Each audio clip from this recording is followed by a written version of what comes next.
Hello and welcome to episode 446 of the Awesome Comics Podcast, a place where the small press makes one hell of a big noise. My name is Vince Hunt, and joining me as always is the creator of the comic series Vanguard, Dan Butcher. Hello. And a man who got his powers from a radioactive batch of falafel. It's Tony Esmond. Yeah, falafel. I'm very fond of it. Yeah, bring that joke back. That hasn't been used in about 5 years. I say that all the time at work and nobody pulls me up. What, falafel? I think they just think I'm a bit simple. Either that or you said the joke so much they're like, it's Tony being Tony. Probably. Yeah. I don't repeat jokes. Yeah, No. If you were telling jokes in the office and they start rolling your eyes, it's time to change the shtick. And... I double down at that point. Really, just make it more offensive, or just do something completely out of whack so they don't know. Welcome to the show, everyone. Please do not take anything Got two guests today. don't take anything that we say as hosts as life advice, because it's just not good. But if you do want to hear us talk about comics, then you're in the right place. Yeah, because we've got a good show for you this week. We're going to be talking to two fantastic writers that good lads. A crowdfunding project you should really get on board. Sort of came across. I said it in the interview, but I'm going to say it again. Came across our desks, because that makes us sound professional, doesn't it, when we say stuff like that? Of the book Copycat. What? But I downloaded this episode thinking it was all about copycat comics. Clickbaited you again. No, in all seriousness, we are talking about the upcoming book Copycat by Cullen Bunn and Heath Amodio, and a bunch of great creators, and it's available on Zoop at the moment, but we'll get into that very, very shortly. But we do also have some interesting topics to talk about a bit later, and a bunch of great books. There may be a bit of interesting chat about crowdfunding this week. Yeah, that takes place in the interview, doesn't it? Which was interesting, because we were going to talk about it otherwise, but there's an interesting angle that's coming up. We saw it mentioned by Jimmy Palmiotti today. Yeah, on Twitter, and we address it with the two guests who speak very well about it. Actually, very interesting. Yes. I tell you what, before people listen to us ranting uninformed like a bunch of backseat drivers about comics, should we talk to some people who actually know what they're talking about? Let's do it. Yeah, why not? Yeah. So here's the interview with Cullen Bunn and Heath Amodio. Okay then, folks, this week we are very pleased to be joined by not one, but two writers. They're going to actually tell us how to actually write. The people who do the hard bit. Oh, there's a writer talking. They are the duo behind Hustle and Heart films and the writing team behind the upcoming book Copycat, currently campaigning on Zoop. Welcome to the show, Cullen Bunn and Heath Amodio. Welcome, gents. Thanks for having us. Yeah, pleasure. Thank you. Our pleasure, guys. Good to have you on. Yeah, that's we have had a little preview of this book that arrived on our desks. What was it, like the first 25 pages? I think we've read, haven't we? Something like that. About Copycat, which, listeners, this is, if you're not aware of it, this is a book you need to put on your radars and going back. Back. Yeah. And we're going to get into the weeds of what the book is about and the collaboration process, etc. But let's start. It's going to scare you when I say right at the very beginning, because that sounds like when I was 5. But how did this sort of collaboration between like you guys and eventually ending up on Zoop sort of begin? As far as our collaboration as a whole, or the book itself? Well, I think we start with as a whole. Yeah, I think so. I took a shot and reached out to Cullen and told him I had an idea that I'd like to pitch him, and I say this all the time, for whatever reason he decided to hit me back, and we kind of just sparked creatively, and together we formed Hustle and Heart Films, which the entire idea was to allow creators to have a little bit more input in how their books were adapted, because there were a lot of horror stories, especially back in 2018, and so we managed to sell 2 shows our first year and then a third the following, and we've just been rolling in that, and it started becoming collaborations through comics. We have several books over at Oni. We have the Heathens that's been out from Aftershock, and now we have Copycat on Zoop, and Long Haul coming out from Storm King Comics in February, March. Oh, cool. So did you know each other before the letter? Did you, Heath, or before you wrote to him? No, he did not. and he says he wrote to me and said, "Hey, I've got an idea I want to pitch." And he had an idea for working together. But typically I can't listen. Like if he would have messaged me and said, "Hey, I have an idea for a comic I want to write with you," I would have shut him down immediately, because I can't typically I can't talk to people I don't know about. Yeah, there's all these rights issues type things going on, you mean? Yeah. Yeah, but he approached it with, I have a concept. I wish I had I just tried to look it up. It's not easily found. But he basically approached with this idea of him wanting to talk about a way of working together, but not necessarily, at the time at least, not as necessarily a specific book or comic or something. So it wasn't like co-writers initially. Then it was just a sort of a collaboration in a uniquely sort of different way. I mean, the thing that intrigues me, well, firstly, I love the fact that even though with the film aspect and the adaptions and stuff, that's always good to know. But with that in mind, I love hearing that there's so many more comics to come, rather than like the media's all well and good, but we all love comics in this room, I believe. But where does that sort of like that initial letter go from that to setting up this sort of this business? This business, this studio, this concept, and then onto the comics that you're creating. A lot of phone calls over the next several weeks after that, just to figure each other out. A lot of phone calls, a lot of emails, sort of brainstorming what we would want to do. That's what I remember anyway.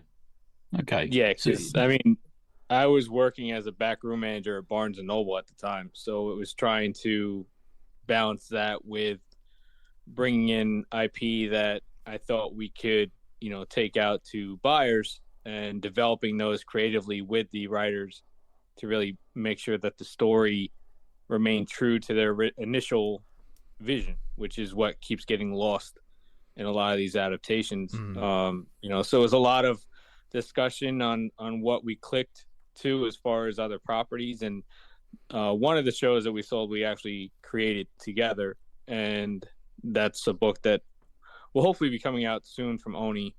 It's an original graphic novel, that we really had a lot of fun doing. Can you say what that is, Heath? Or I don't think I can name the title as per yet, but what I can say is, comics are always at the forefront, and have always been what I was, obviously hoping to achieve in working with Cullen at some point. Because much like I'm sure you and your audience, like I still get down on the floor and look through the dollar bins for several hours in the local stores. You know what I mean? So I still love the medium. Everything else is just kind of gravy. Okay. Yeah. Interesting. Yeah. So, you comment, sorry. No, you go. Well, have you guys actually met yet? Physically? Oh, yeah. Oh, that's okay. Yeah, I was wondering if it was one of these sort of... At this point, we've met several times. I travel a lot. We try to work it out where I'm traveling to a convention that Heath's going to be at. So I was in New York a couple of times. I've met Heath, on several trips to New York, and Heath's come down my way to attend conventions, and we've been able to spend time during that. And then we've attended some conventions together. So we've met several times at this point. Cool. Are you because Heath, you're New York, aren't you? But I'm guessing you used to be North Carolina, didn't you, Cullen? Is that right? Yes, I used to be. Not since Heath has known me, but yes, I've lived. So I live far from New York. Yeah, so I'm going to say, is Heroes like a home con for you? Is it, or is that one you do? I do Heroes as often as I can, but I do conventions. Not as many as I used to, but I do them all over the country. Okay, man. Yeah. I mean, prolific in terms of writing, Cullen. I think the Cullen pretty much Bunn... written for everyone at this point, haven't you? yeah, and the Cullen Bunn name has been this. I don't want to scare you, but your name has been mentioned a few times on this show before today. In fact, recently the Midnight Show was a title that obviously I was a big fan of. Made it into our best of this year. Yeah. So, you know, you've got quite a lot of books on your plate, I'm guessing, at any given time. Is this sort of venture that you guys are working on, is that an avenue for you to try some different concepts as well? And, like, you know, is it creatively sparking a different kind of fuel for you? Yeah, and it must be nice to collaborate with someone as well. Well, it has pros and cons. Here we go. It's the end. It's the end. This is the end. Yeah. Technically, it's it when you ask that question because he knows my feeling on it. But the thing, you're right. It does allow me to, do some different kinds of things. It allows me to play in some different genre, not necessarily different genres, but different styles of stories. We've done a lot of books that I think are not typical for what you would expect, from a publisher or to come out on the regular. So we've done some interesting books, and Heath definitely has some interesting ideas that I really like. And yeah, I enjoy that side of the collaboration, the big idea collaboration. I love. Yeah. Now, every other part of collaboration, and this is nothing against Heath because this is in almost every case, when it comes to co-writing, I'm the worst. Right. I love that little twist because everyone was expecting a different answer. Yeah. But when in what way are you the worst though? There's lots of different ways to be annoying, as I will know. I don't. A lot of people, and I think this is the misconception I think a lot of people have. Co-writing is easy. It's easier than writing a comic on your own. And for me, that is 1000% opposite of truth. Right. I think co-writing is much more difficult. I think it takes more time. So for me to do it, I have to really feel the project and really, really, because they are not easier projects for me. Is it more of a trust exercise between the two writers at the same time? Heath, do you trust me? I think that's probably an asinine question. I mean, I'm the one who gets to work with Cullen Bunn. You know what I mean? Like, he's bringing fire whenever he hands back pages that he's taken for the script. So there's no concern there. It's me trying to elevate my game so that, the book doesn't fall off when it's my turn to hand in pages. So, that's what I love, is it forces me to, to step up. And not only that, but also maintain that caliber of writing. And I think it's definitely helped me, over the last 5 years for sure. I mean, between working with Cullen and some of the other people that we get to collaborate with and having them express how my writing has changed, having Joe Lansdale say, "Hey man, you've got it. Like, you guys are creators, right? If a writer of that caliber tells you can write, like, you can take that to heart." Yeah. And you're like, oh, okay. So the last 30 plus years haven't been a complete waste of time. Right. So it's, I mean, as far as trust, I know it's a lot of Cullen trusting me to bring, my best to the table. I mean, it's never really in question when it's coming the other direction. So how do you divide that work up? How do you say, do you do the dialogue? Do you do the action? Do you take a character? Do you do this page? How's it divided? Well, I do a lot of outlining for comics. For me, comic books are very outline oriented. Okay. And every collaboration, I've co-written a lot of comics, and they're always there've been I've tried it many different ways. I've tried it the way other collaborators like to do it. I've tried it where and just the way that works is we get on the phone or in the room together and we outline, let's say, an issue. And by that outline, I mean basically it's a sentence a page. On this page, this is going to happen, and on this page, this is going to happen. And then we we break that down, and then we take it and we kind of look at that outline and we say, Heath, are there any of these scenes that really sing to you that you really want to write? Okay. And then I decide the ones I really want to write, and we just break it out that way. And we each write our pages. So it might be Heath writing pages 1 through 3 plus 7 and 8 plus 11 and 13. It could be the mix can be really broad. And then we take those, we mash our pages back together, and we go through it one more time to make it look like we only wrote it once. Okay. And got the same voice, I guess, and all that sort of thing. Yeah. I mean, that's pretty much how it breaks down, right? Yeah, no, absolutely. And I think the fact that we're able to maintain the characters' voices throughout, speaks to the ability to write together. Yeah. Okay. Yeah. And that's how specifically you've carried it out on Copycat, this current project. Yeah, that's how you've worked it. Yeah. That's how we've worked on pretty much all of the comic stuff we've done together. But I'm going to say Copycat's slightly different because didn't the premise come from someone else?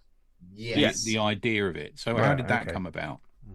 I binged Todd Gardner's podcast on producing film one day, and he's done some of my favorite movies like Tag and Sorcerer's Apprentice. He's responsible for the most recent Mortal Kombat, and just listening to him interview, he sounded like somebody I wanted to work with, and I don't have any I'm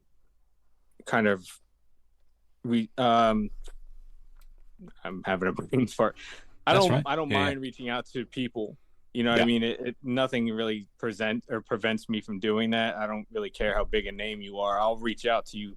So I reached out to Todd and I said, look, I love what you do. I'd love to work together. Do you have any concepts that you think would work as a comic book?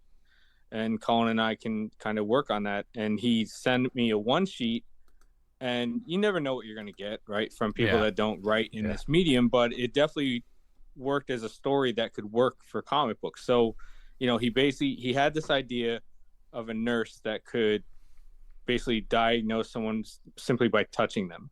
Yeah. But as a result, she also takes on whatever pain or agony they're suffering at the same time. So, it's a double-edged sword, so to speak. And he wanted like a really involved mystery at the heart of the story, and then for it to, even though she kind of has powers, to not venture off into the MCU type aspect of superheroes. He wanted it very grounded, more like John Wick or Atomic Blonde. Gotcha. So, it was really, let's focus on this character, this ER nurse who's already a hero, obviously, with what she does, but now she's an actual hero because, she's thrust into this mystery and adventure where she's being hunted and all of this stuff. But it all started from basically, 3 or 4 paragraphs from Todd and him trusting Cullen and I to take that and kind of expand upon it. I think what I like about it as well is when you say like a normal person has these powers, you think, oh, I know what this concept's going to be. We're going to go in this direction, or you're going to have that sort of the Spider-Man-esque story or this kind of thing. But then, like the focus being like an ER nurse, and this power, as you say, at the crux of it, which is both a boon and also a disadvantage, isn't it? There's layers to all of the things that you put on the character, and I know, like hearing that Todd had this idea. I've had a lot of ideas where I just think of something. I think this character's got this, but what do I do with it? What do I do with it? Do you know what I mean? I can't do anything with this. Here's just this concept. Was it then like, did you guys just brainstorm? Okay, from that we can, because the story is getting bigger. Without any spoilers, folks, you're gonna have to play for it for yourself. But you've got that gem of the character, and then he was open to just sort of saying, just go for your life. In terms of creation? Yeah, is he open to what you're going to do with it, in other words? Yeah. Yeah, I feel like he was very open to it. I remember as I remember this, and I'm sure I heard about this project before this phone call, but I remember being at a coffee shop, and Heath called me and wanted to talk through this, what he would do with the story for Copycat. It was called something different at the time. I don't remember what it was called, but it was originally called something besides Copycat. But I remember Heath calling me and running me through this story, and I must have sounded to the other people enjoying their coffee around me like a stark raving lunatic. Talking about murderers and where I think the murderer would go, and where I think what kind of this is the power they would absorb. And I must have sounded crazy, but I remember being in a coffee shop as we hashed that the initial storyline out. And then at some point we moved it to text messages, I believe, and started texting back and forth different ideas. Was that because you were getting funny looks wherever you went? Is that right? I'm used to it at this point. Having read some of your books, Cullen, some of the conversations you must have had in coffee shops must have been pretty dark. The dark arc phone conversation. That would have been a dark. Whenever I get those looks, I just glance over and I just say, "It's all right. I'm an author."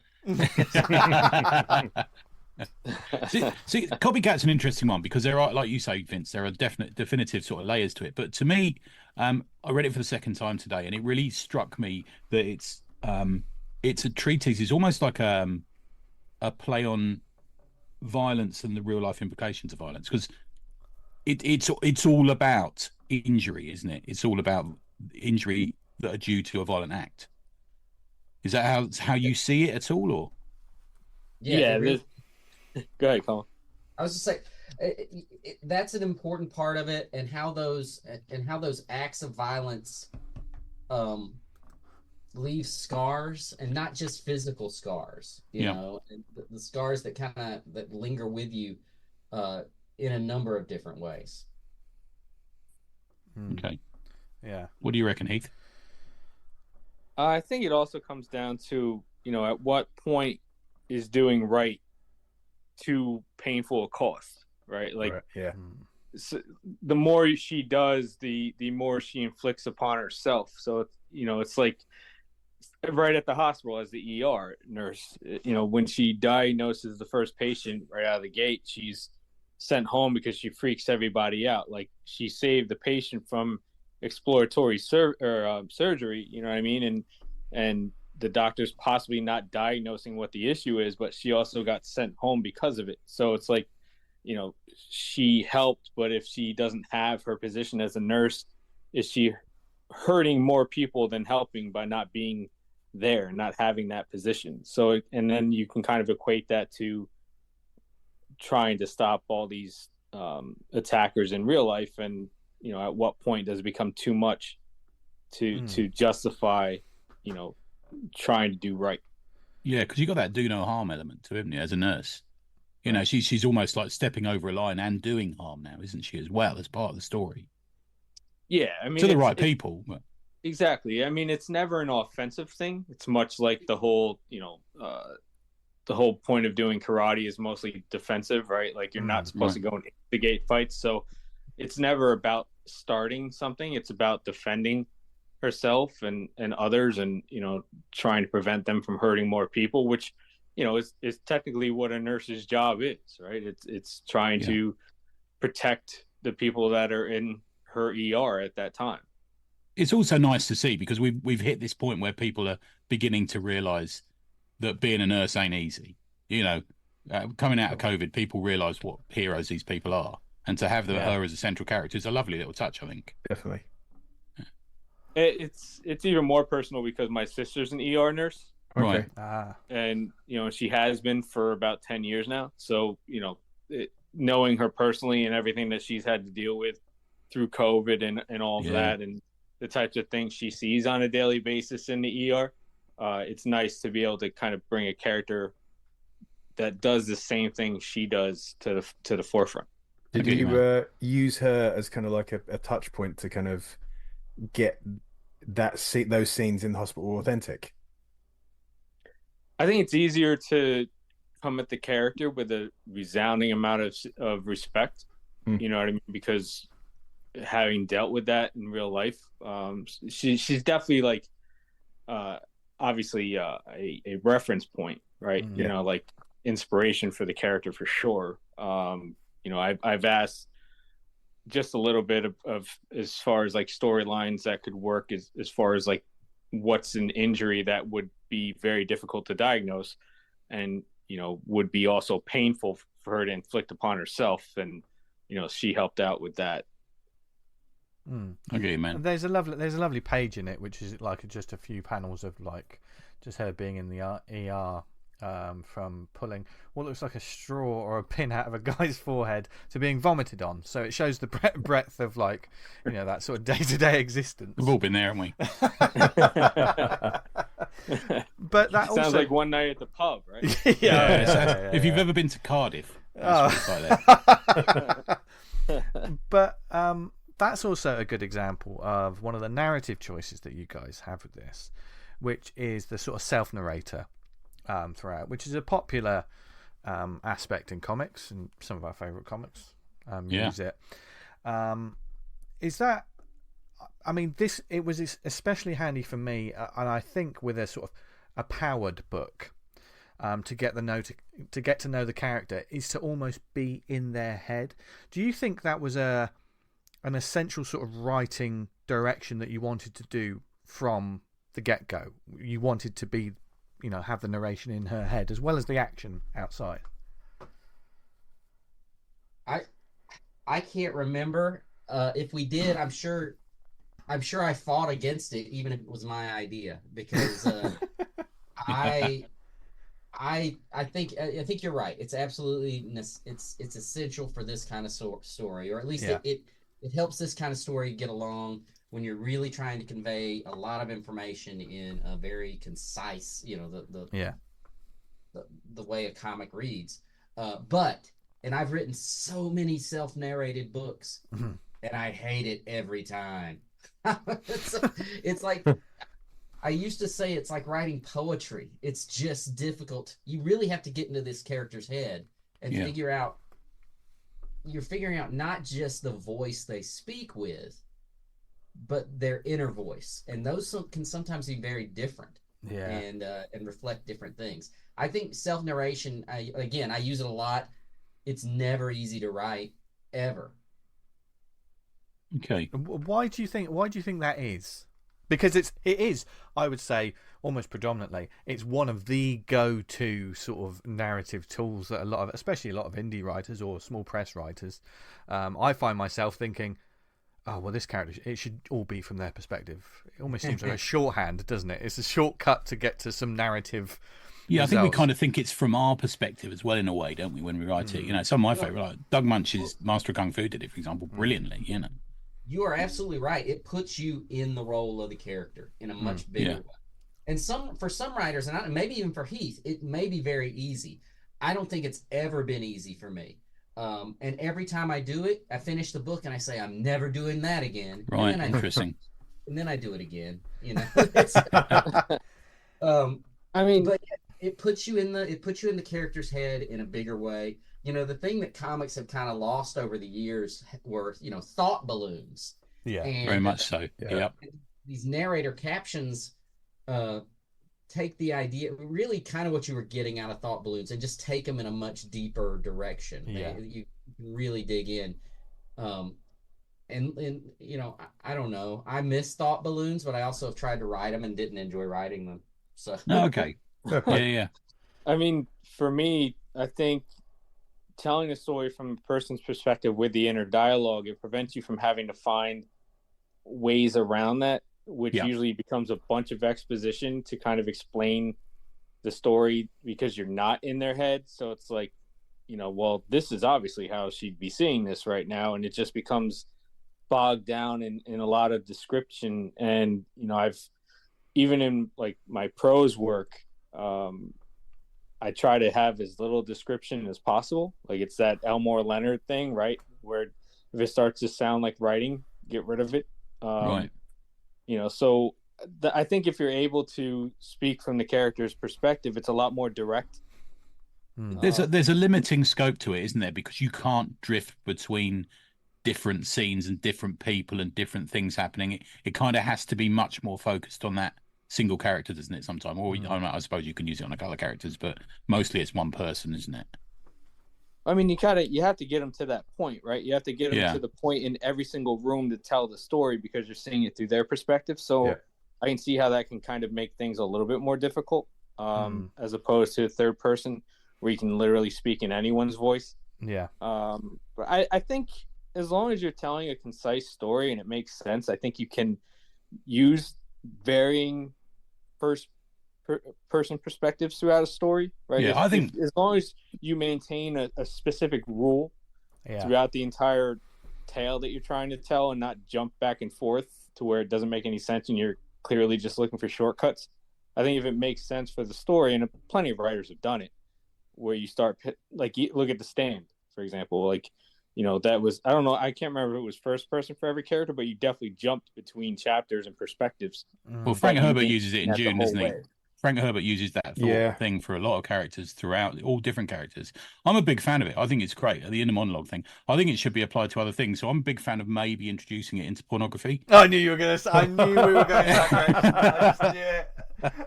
Man, you've been trying to steer this there for Job done. Yeah. Moving on. So is that why there's no cameras? Yeah, I'm naked again.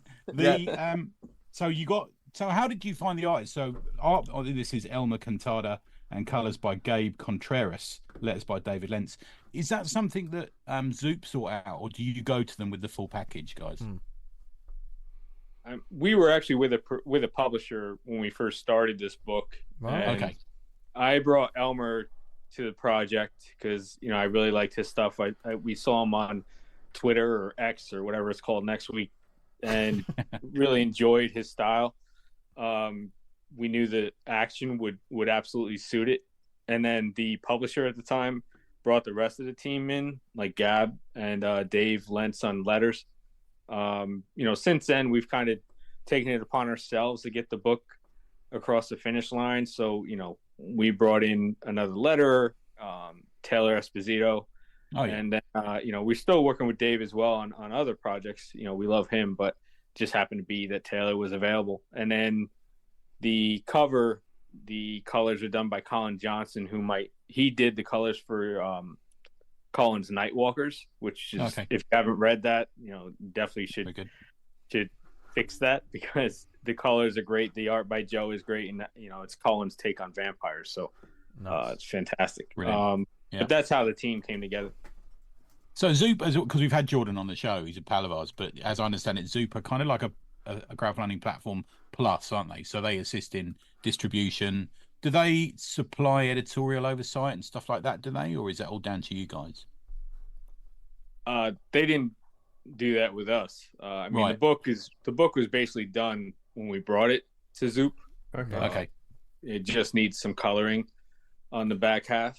But other than that, the book is done and ready to go. And just to be quite clear, this is an 80-page sort of OGN sort of thing rather than a single issue. We're talking a bigger story here, aren't we? Correct. Yeah. It's about that. And, you know, we intend on putting in some really great back matter, which we've had some success with. You know, obviously all Cullen's books and Heathens, I really enjoyed doing the back matter for that. And then for the deluxe, we're also going to include 4 prose short stories that are original and take place in the Copycat universe. So it's just more story. Okay. And are you writing one of those each? You know, a couple of those each? Is that how you have you already got those written? Or you got ideas for those already? Yeah, I mean, you know, we take turns on which stories we want to tell and have some fun with it there. We're also, I don't know if you've seen it, but we're also offering a very unique opportunity to where supporters of certain tiers can have their selves added to the Copycat universe. Yes, I saw this. Okay. Yeah. We create killed in short painful story. ways, sort of thing. Yeah. Yeah. So exactly. So you give us your name, whatever descriptive, you know, features you would like involved. Obviously, we're not trying to get a portrait painted because you can get commissions on your character as well. They're going to be likenesses, so people obviously have to accept that. But we find out what kind of superpower you'd like to have, and give you that power and place you in a short story that exists. Oh, that's a dangerous within the game. universe. That's a dangerous game. What power would you like? Oh, let's think. Invisibility. Oh, yeah, Invisibility. So yeah, invisibility is an easy one because you just give them a blank page, I guess. Yeah. But yeah, That's I the one. think I it could want be everybody to want that one. Yeah. I encourage people to want invisibility as their power. And the inability to speak. Then we're done. Sorted.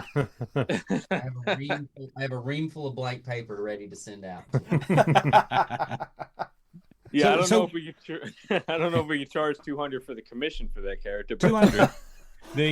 So why Zoop, guys? Because I know of recent they've had Howard Chaykin. I think they've just announced Bob Fingerman, haven't they? They're really sort of going through some big names. What was the reason you guys got hooked up with them? Well, I've talked to Jordan for a while now. I've done a lot of Kickstarter projects, and Jordan reached out, and I met him at a couple of conventions, and we've talked about the possibility of doing some stuff together and doing some stuff through Zoop. And I just when Heath and I started talking about taking the crowdfunding route, I suggested it. I said, well, why don't we at least consider what Jordan, what Zoop and Jordan have to offer? And I think look, the more platforms and the more options that are successful out there for creators, the better. So I'm willing to try. Is this your first Kickstarter, guys, for both of you, or have you done them? Have you dabbled in there before? I've done Kickstarters. What have you Right, kickstarted? okay. Sorry, Cullen. What is that you've kickstarted? Oh, the first thing I kickstarted was a book called Metro, a graphic novel. I think I've done several single issues. Okay. Single issues, a couple of graphic novels. Oh wow, so you're an old hand. Yeah. Yeah, I mean, and you learn something new every time you do it. Yeah. One of the it was nice to have Zoop. One of the things I like, or a couple of things I really like about Zoop, is they are definitely a comic and graphic novel focused company. Yeah. That's what they do. And then they help with, various aspects of the campaign and get it set up. They do a lot of that work. And I like, look, that's not me. I'm still going to do Kickstarters in the future. I'll do Zoops in the future, but I just think it's nice to have. It's an interesting time for it at the moment, Cullen, and it's very sort of timely that we speak to you, because I know probably just a few hours ago, Jimmy Palmiotti put a tweet out about how he's been very successful with some of his projects and Amanda Connor's projects. But he says that 6 people had messaged him this week, 6 professionals who both, I'm guessing, have worked for Marvel, DC, Image, about kickstarting their projects. Do you see that as becoming a much bigger thing amongst people who could easily, both of you, I'm sure, could go to a publisher and get it done there?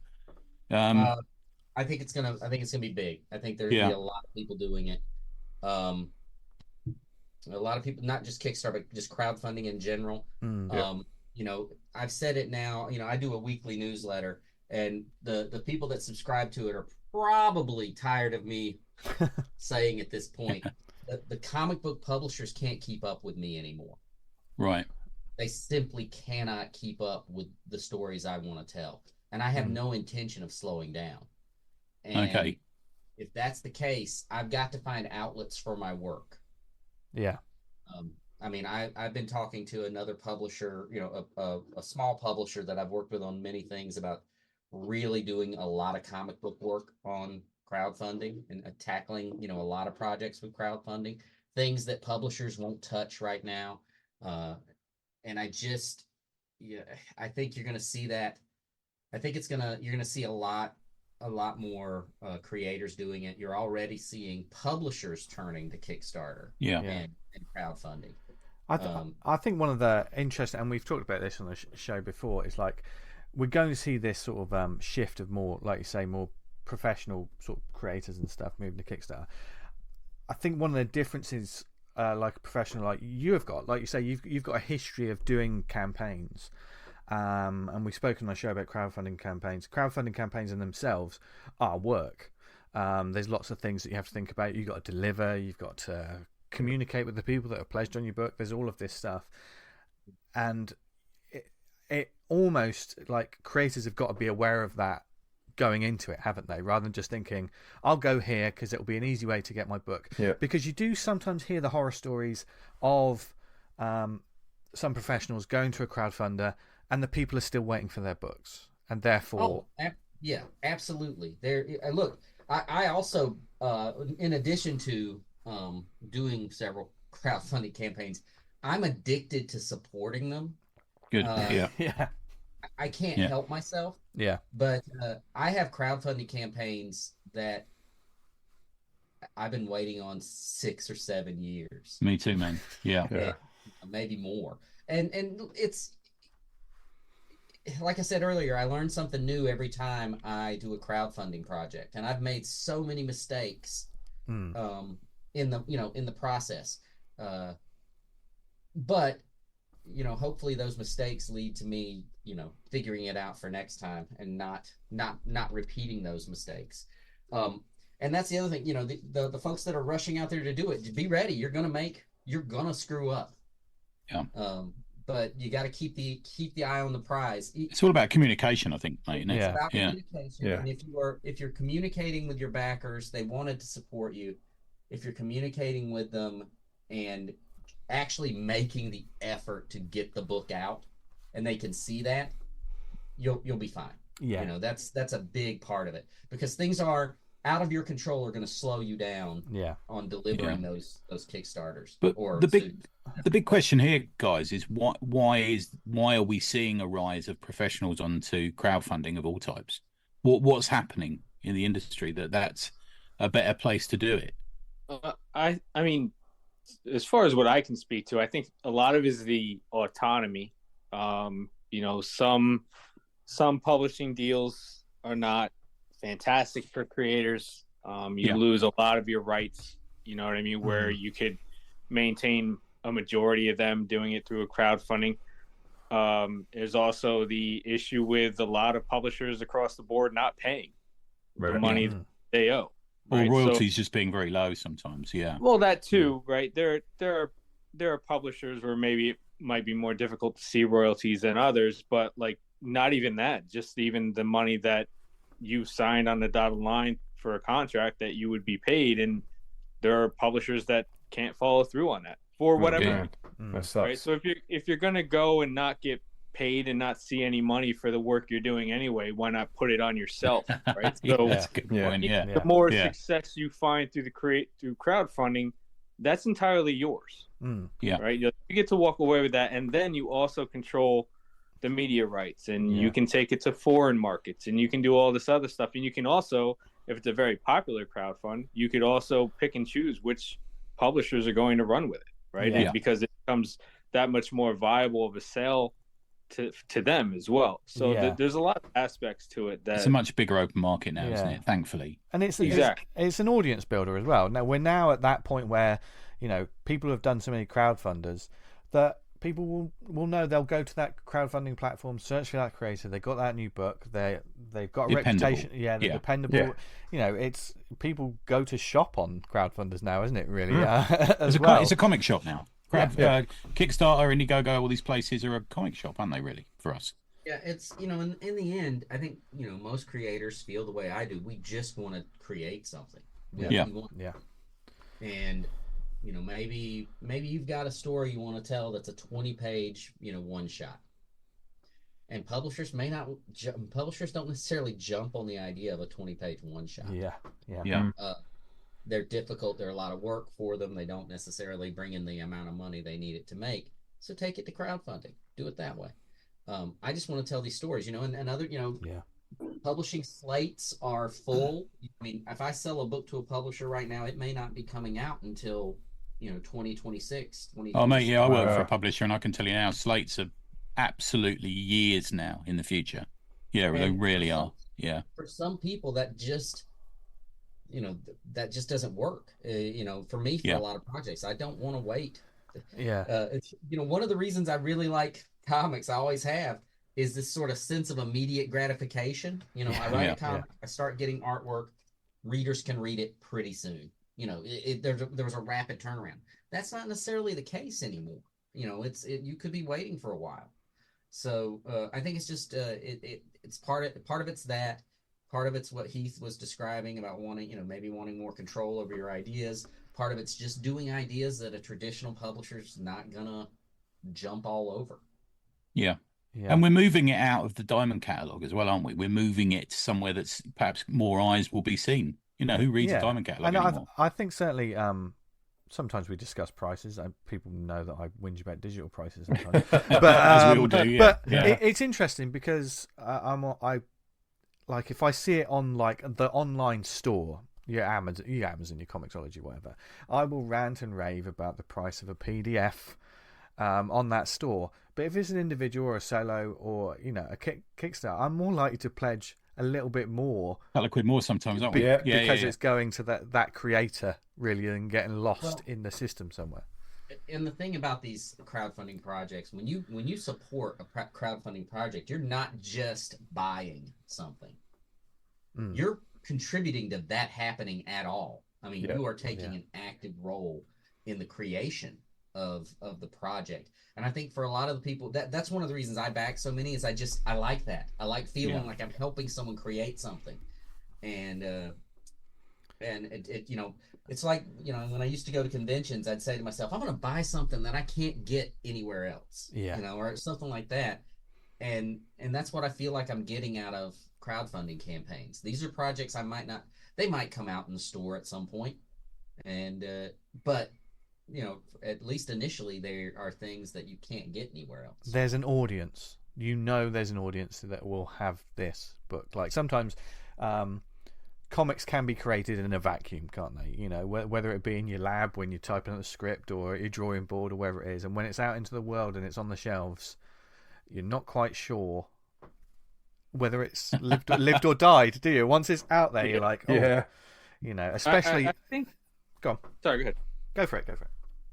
I was just going to say that I think a lot of what crowdfunding is bringing to the table now is the opportunity for it's basically a pre-sale model, right? But the odds of you pre-selling something to a store are much slimmer than when you have an entire page laid out for this project, maybe a video, and it breaks down synopsis and all this stuff, as opposed to half of a page of, if you're lucky, previews, right? Yeah. So I think it's a lot easier to get people attached to dive into a project early when they can see so much more of it laid out for them, as opposed to what you would get in that catalog. And totally, and you've done the right thing. You've got it done already. That's the way you've got to approach these. You can't go in with just a few concept pages. You've got to have it pretty much done when you walk through the door, whatever platform crowdfunding you're on, I think. Really, I've done it the other way around, and it never works out. It never works out. It helps if you turn up and your book's almost done. If you kind of like you're pitching a book and there's nothing of it, sometimes people can be a bit reticent about backing. Especially in this day and age where now that the crowdfunders are such that people are commenting on them, and there's almost a social media going on within these campaigns. You hear the horror stories, don't you? Or you hear the pros and the cons. And I'm on a Kickstarter that's I think 7 years old or something at the moment, and it's almost like the comment section has become a community. Everyone's it's kind of trying to be nice, but chatting to each other, and then somebody will turn up and be nasty, and we're like, all right, mate, calm down. It's like this like weird little group of people. Imagine in real life it'd be like an AA meeting. You sort of get in a chair. There's like coffee and donuts, and you stand up, sit around. When's this comic coming? Calm down, mate. Calm down. Have a cuddle. So, I mean, as we speak, there are 18 days left of the campaign. How has the campaign for this one been for you so far? Because obviously you're over halfway now, aren't you? Yeah. You've crafted this story, and now you're on the crowdfunding stage. Has it been an adventure so far? Well, I think for Heath there was some stress. He called me and said, "I don't know what's happening. It's not moving." And I was like, "Well, we're past day 4. Campaigns don't move very much after day 4. I'm used to this. They're very big on the first 3 days, very slow in the middle, 20-something days, and then big again in the last 3 days. Yeah. And so I think there was maybe some stress on Heath's part with that. Even though I'm pretty sure I had warned him, I just don't think he believed me. And well, you warn me all the time about all of these things, and I I try to go in a little bit too optimistic, and then I'm like hemorrhaging like halfway through. The middle bit does you nutting, doesn't it? It really does. That little middle bit in a Kickstarter really does your head in. Yeah. Yeah. Oh, it does. It's like tumbleweeds blowing across a desert, but the tumbleweeds want to eat you. And but to be fair, Jordan does put it out there. Zoop are pumping it, aren't they? I keep seeing it. We keep reposting it and stuff. Yeah. So it's it's been doing fine. I'm pleased with where it is. Obviously, my answer is always I want it to do better, but I've been pretty pleased with how it's done so far. Good stuff, man. Right. I think we're about at, I don't know, I haven't looked at it for a minute, but I think we're around the $3,000 mark. So we're well over halfway at this point. Yeah. Good stuff. Have you got any other projects on the bubble at the moment that you can talk about, each of you, or that anything that's just come out you wanted to mention or anything like that? Collaboratively with the two of us, we've got Long Haul coming out from Storm King, which I'm really excited about because I'm a huge true crime fan, and that's what kind of inspired this one.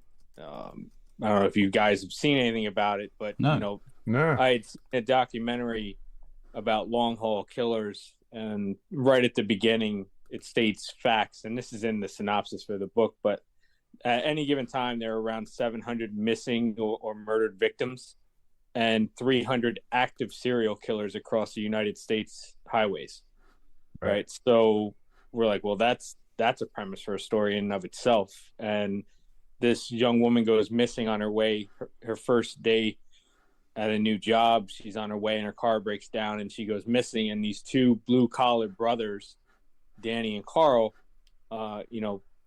after their father passes because the daughter's been missing for so long, the stress was just too much for him. They're kind of left with nothing else but to track down the truth about what happened to their sister. So they start working their way through this group of serial killer truckers that are called the Nine. And this is actually a group that's based on a real group of serial killer truckers that existed.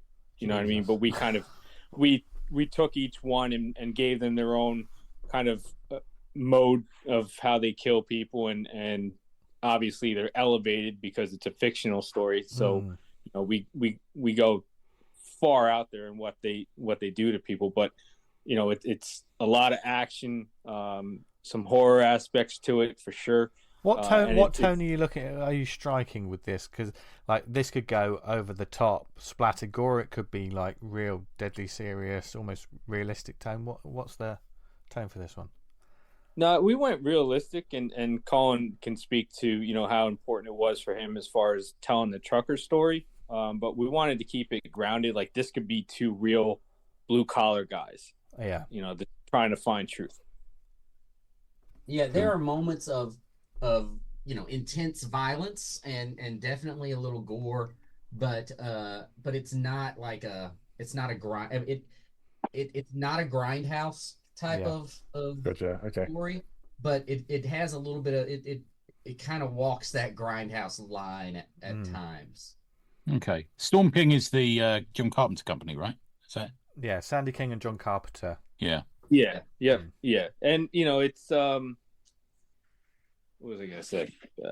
We wanted to pay tribute to like Spielberg's Duel and Stephen King's Maximum Overdrive, and it was really important to have that kind of trucker. BJ and the Bear, another touchstone there for you. Hey, listen, I think I pitched a trucker that had a murderous chimpanzee with him because I was a big BJ and the Bear fan when I was a kid. So yeah. Trucker, I grew up in the era where truckers were, you had movies like you mentioned Duel, and you had Convoy and Smokey and the Bandit, and all these great these great trucker movies, and my dad was a big CB radio guy, and I had uncles who were truck drivers, so I wanted it to feel, I wanted it to at least feel real in the world of trucking. Did you go method and drive a lorry and kill people, or did either of you try that avenue? Not for this project. No, fair enough. Yeah, good. Isn't there was a Paul Walker film where him and his brother are driving and they start shit talking people on the CB. Yeah. Oh yeah. Yeah, Joyride. You're right. Yeah. Right.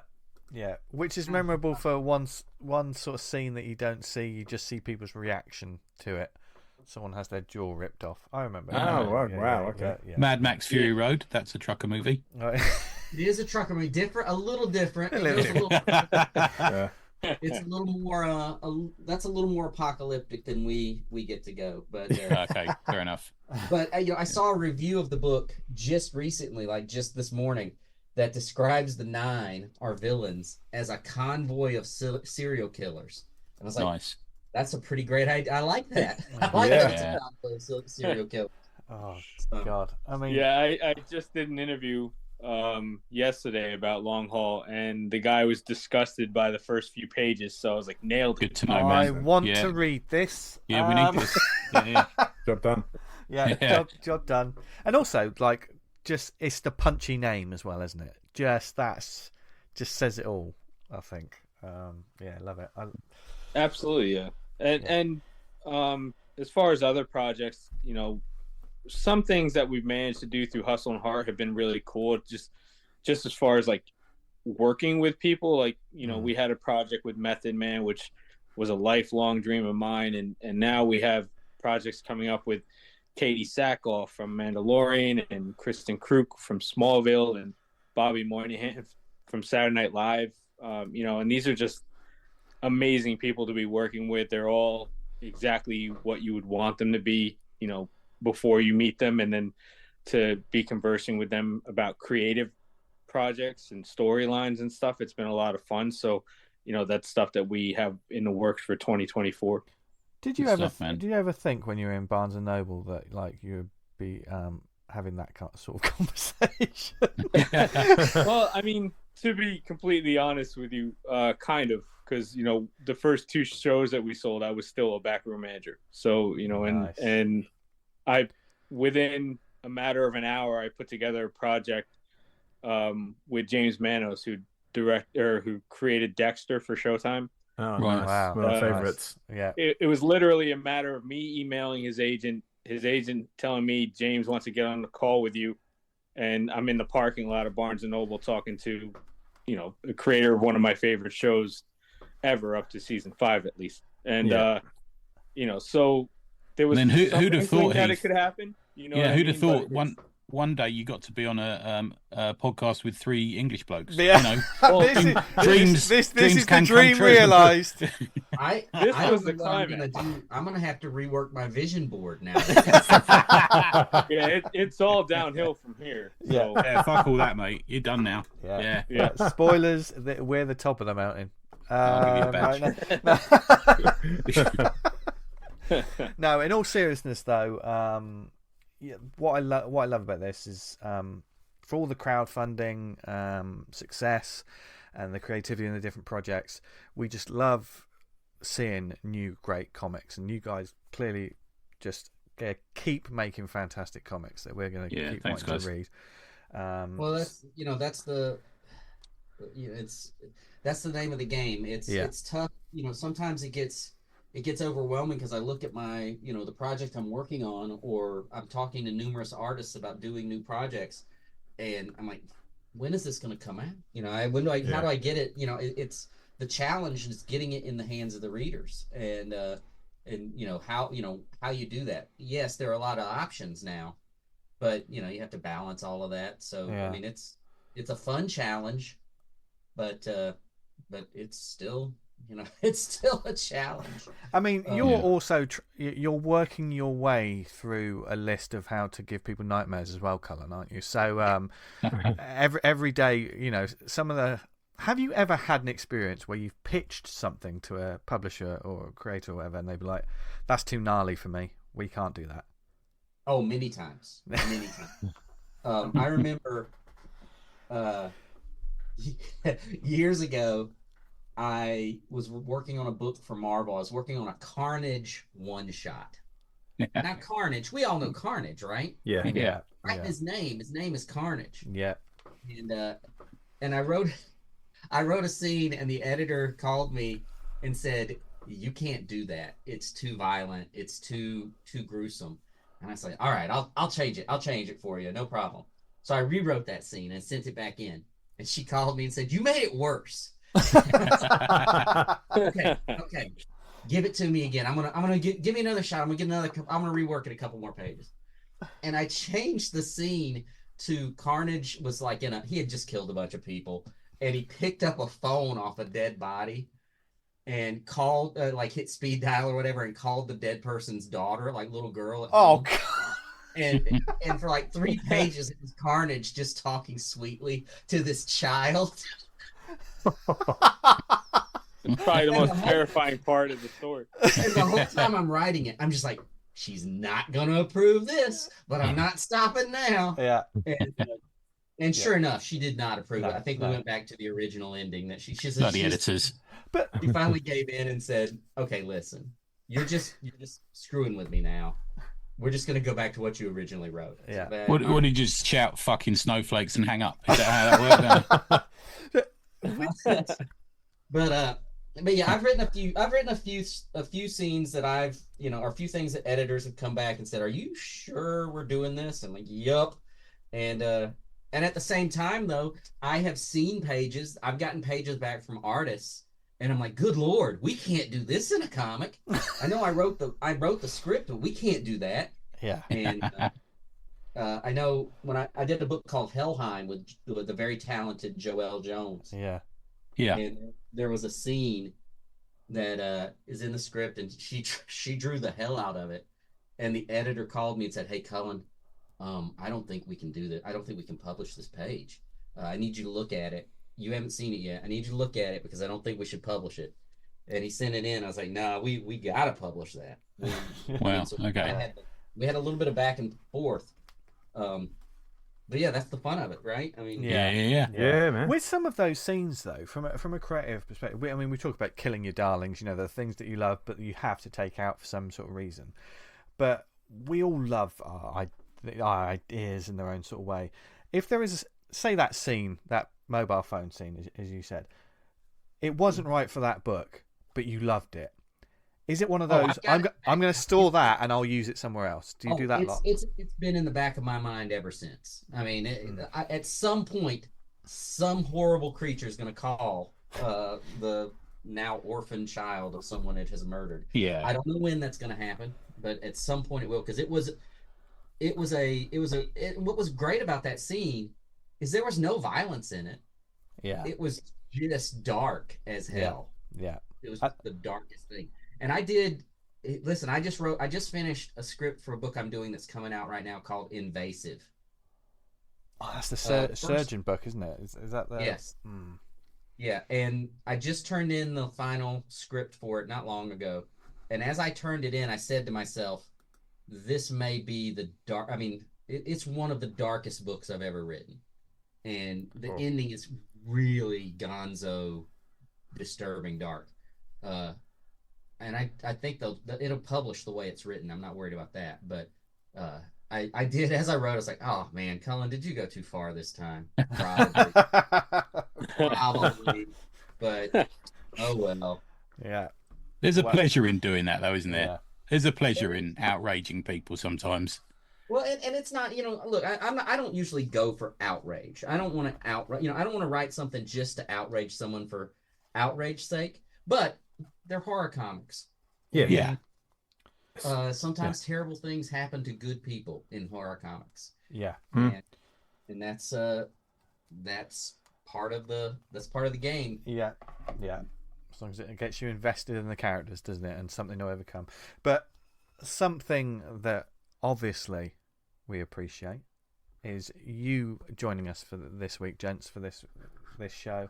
And Can I just say, I've looked up, sorry to interrupt, I looked up Long Haul on Comixology and it's up for pre-order in the trade at the moment. So have a look at it there. Oh, Yeah. nice. Awesome. Yep. Invasive is also that's been on my list to read actually because it looks very, very disturbing. So It's a dark one. Yeah. Yeah. And knowing some of the stuff that you've written, Cullen, I'm quite scared.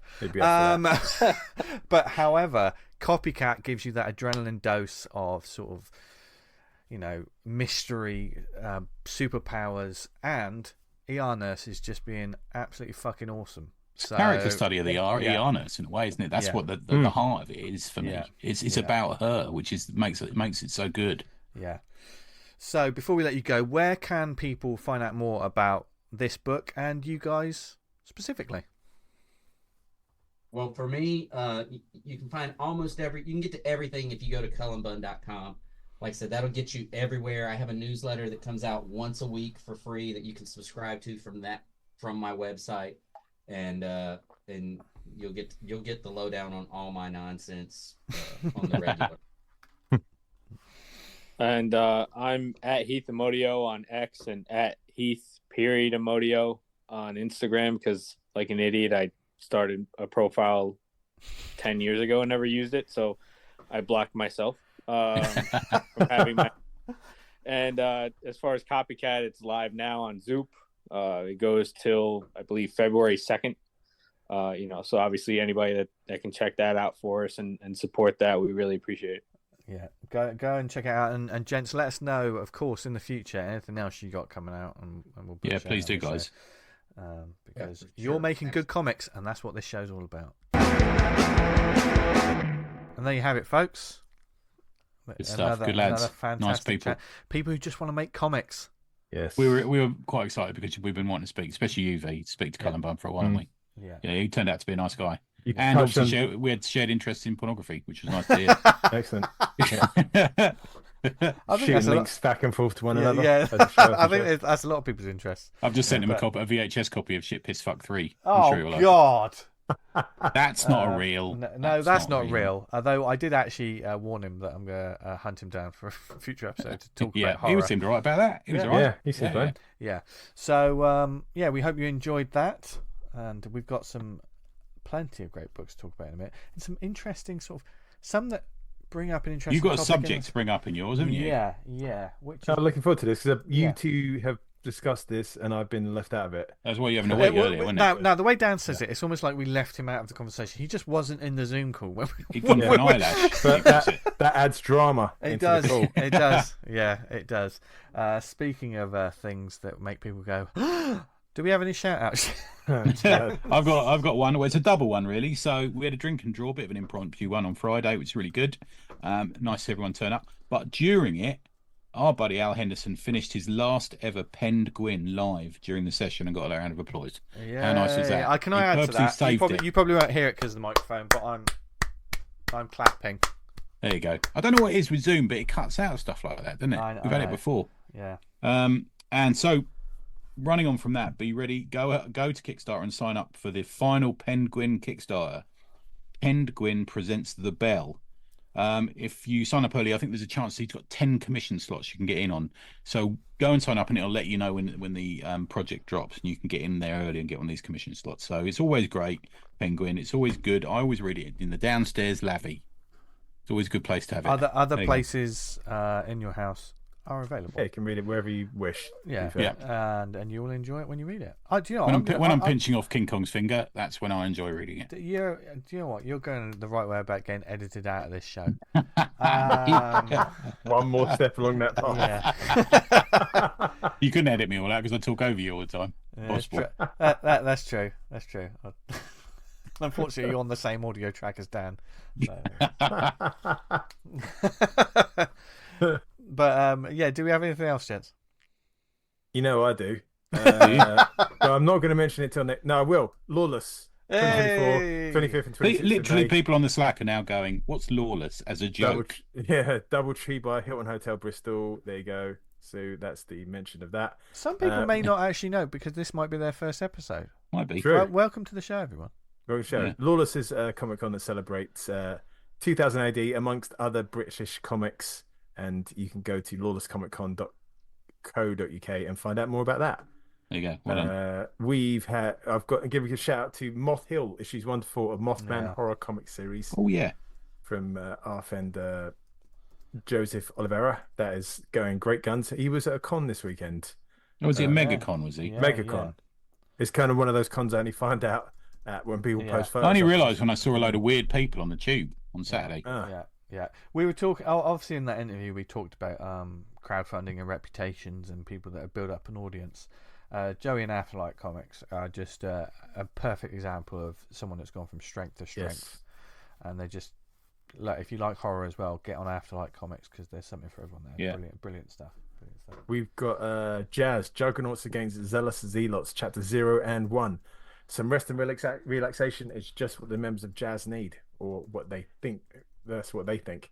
So that's crowdfunding now on Kickstarter. That's smashed for its target. We've got another whole month to go on that one, 23 days.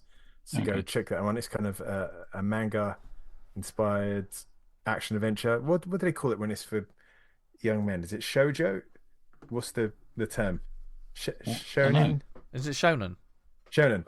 Is it? There you go. I don't know. I could be completely wrong. Well, this goes to illustrate how little I know about manga, apart from occasionally reading it. Yeah. And I think this one more quick shout. This was posted up in the Slack, and Tony mentioned it last week. But Green Archer Comics, greenarcher.io. It's a fantastic webcomic. There's a couple of pages up already.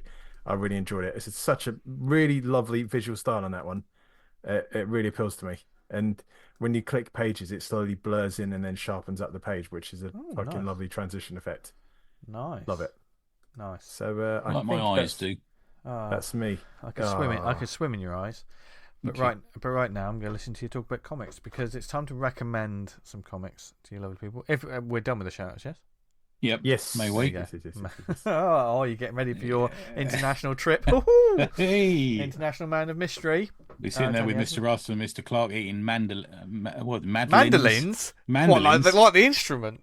Yeah, I'll be dancing about playing a mandolin and eating a madeleine. Oh, that's a lovely soft cake, that. Soft cake. Fuck off.